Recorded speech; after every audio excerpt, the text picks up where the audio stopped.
अस्सलाम वालेकुम। आज हम सॉल्व कर रहे हैं multiple choice questions of unit 8। ये वो तमाम मल्टीपल चॉइस क्वेश्चंस है जो आपकी बुक में दिए गए हैं।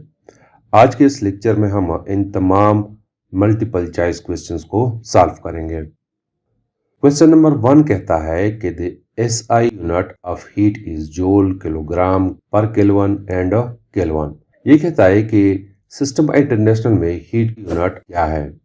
दोस्तों, चूंकि हमें पता है कि heat is a form of energy और हमें पता है कि एनर्जी की यूनिट जूल है, तो लिहाजा यहाँ पे करेक्ट ऑप्शन जो है वो ए है। Joule is the SI unit of heat.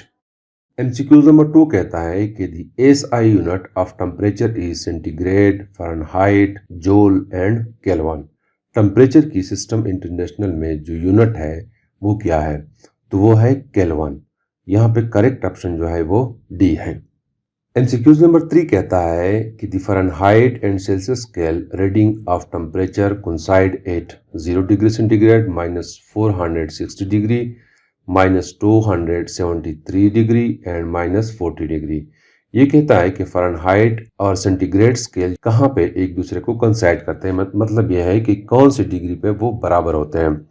तो इसके लिए मैं इक्वेशन लिखता हूँ कि हमें पता है कि the relation between Fahrenheit and centigrade scale जो है it is equal to F is equal to 9/5 centigrade plus 32।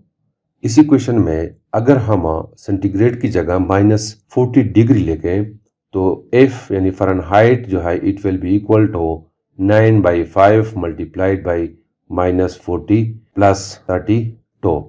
तो यहाँ से हमारे पास आएगा -360 डिवाइडेड बाई 5 प्लस 32।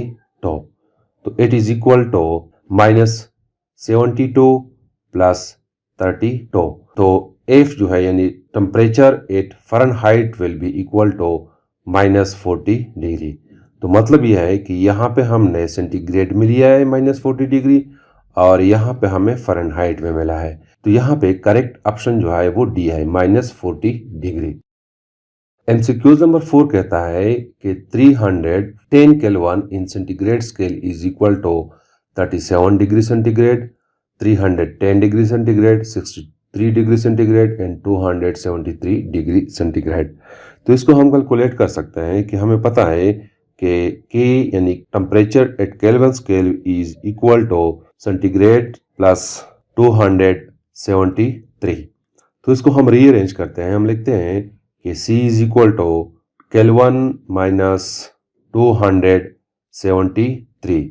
K की वैल्यू अगर हम लगाए it is equal to 310 minus 273। तो temperature at centigrade scale will be equal to 37 degree centigrade. तो यहाँ पे करेक्ट ऑप्शन जो है वो ए है। एमसीक्यूज नंबर 5 कहता है कि when water at 0 degree centigrade is heated it contracts till temperature reaches 1 degree centigrade, 4 degree centigrade, 100 degree centigrade, 100 kelvin. ये कहता है कि अगर वाटर है उसको हम 0 डिग्री सेंटीग्रेड पे हीट दे दें तो वो कौन से टेम्परेचर तक कंट्रैक्ट होता है। होना तो ये चाहिए कि अगर कोई लिक्विड है 0 डिग्री सेंटीग्रेड पे उसको हम हीट देते हैं तो उसको एक्सपेंड होना चाहिए, लेकिन वाटर की केस में एक खास टेम्परेचर तक वाटर कंट्रैक्ट होता है।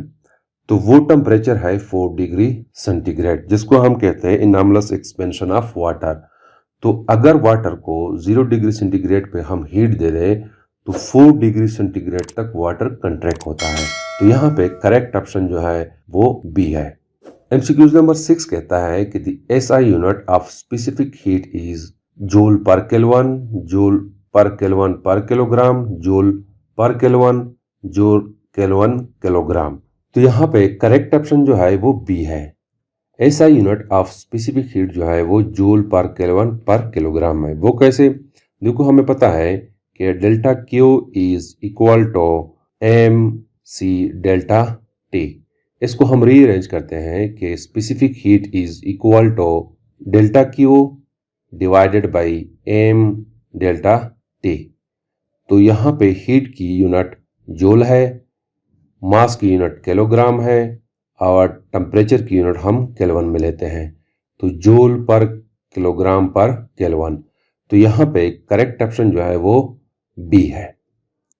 एमसीक्यूज नंबर 7 कहता है कि the relation between coefficient of linear and volume expansion is alpha is equal to 3 gamma, gamma is equal to 3 alpha and it is equal to alpha divided by 2 and gamma is equal to 6 alpha.